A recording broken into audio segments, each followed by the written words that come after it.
We all know the power to tax is the power to destroy, and these stunning revelations may have potentially forever damaged the credibility and the integrity of the IRS. It's unbelievable, frankly, and many Americans are outraged from both political parties and continue to do so, and the trust continues to not be there. In fact, even after admitting that the IRS had targeted these groups and issued an apology, the targeting continued, and it continues to this very day. In June, there were still hundreds of groups that were under scrutiny. Some of them had been under scrutiny for over 3 years, including 2 separate elections that they were stuck in purgatory at the IRS. One of them, at last count, was 1,297 days without any sort of rendering or determination. The traditional standard had been those groups that spent less than 50% of their time on political activities would receive the 501c4 designation. Now, the IRS is offering a quick exit from that perjury. There's still dozens upon dozens of groups that are waiting for hundreds and hundreds of days, some over 1,000 days, if they would agree to a new 40% rule. That offer was if they, quote, agree to spend less than 40% of resources and volunteer hours on politics and more than 60% on activities promoting social welfare. This is patently unfair. While some groups, including liberal C4s, were approved under the old under 50% standard, the IRS is now creating new rules that will disproportionately hobble the groups it already victimized. In addition, the IRS's offer makes clear that groups can't use this option if they didn't have a crystal ball, because the reduced thresholds, quote, apply for past, current, and future years of operation. Furthermore, the acting head of the IRS has made clear that groups that accept this offer, quote, would be subject to potential future audits for political activity beyond what they promised, meaning they're stuck at an under 40% rate for the life of their group, while other groups who never were put in purgatory in the first place continue to operate in a completely different standard. The proposed rule would continue to regulate the timing, manner, and content of constitutionally protected speech about matters of importance, public importance, in a biased manner.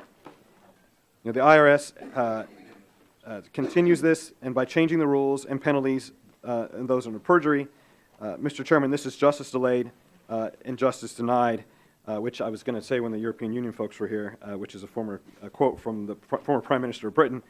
But regardless of where we are, Mr. Chairman, we should treat groups equally. We should treat them fairly. We should not scrutinize them based upon their ideology and follow the law. The law has been consistent. The rules of the IRS have been consistent under a 50% and under rule.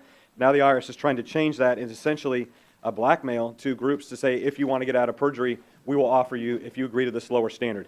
It's wrong. We ought to make clear in this committee that that continues the initial trampling of rights that continues to this very day. And so I ask you to support the amendment, Yoder number 3, and also to oppose an amendment that will be coming by Mr. Serrano that would essentially gut the intention of the amendment. With that, Mr. Chairman, I yield back. Is there discussion on the Serrano secondary amendment? Mr. Yoder. Thank you, Mr. Chairman. Well, unfortunately, to my good friend from New York, I'm going to have to oppose his amendment. It essentially guts the amendment that's before us.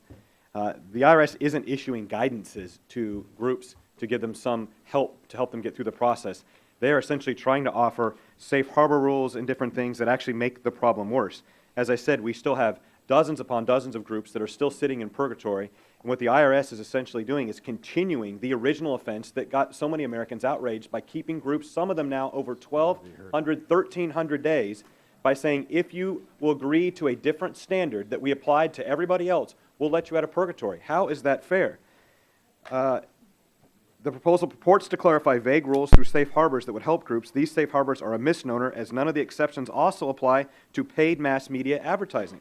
Even if groups forego paid advertising, they are still likely to run afoul of the rules, as exemptions are often so narrow as to provide no shelter, because they, quote, must make their time and spending calculations based upon political activity, including public communications identifying a candidate within 60 days of a general election, 30 days of a primary. It creates a big, big mess, Mr. Chairman. In addition, the IRS offer makes clear that groups can't use this option, as I said before, if they didn't have a crystal ball, because they can't see in the past. They can't change their past behavior.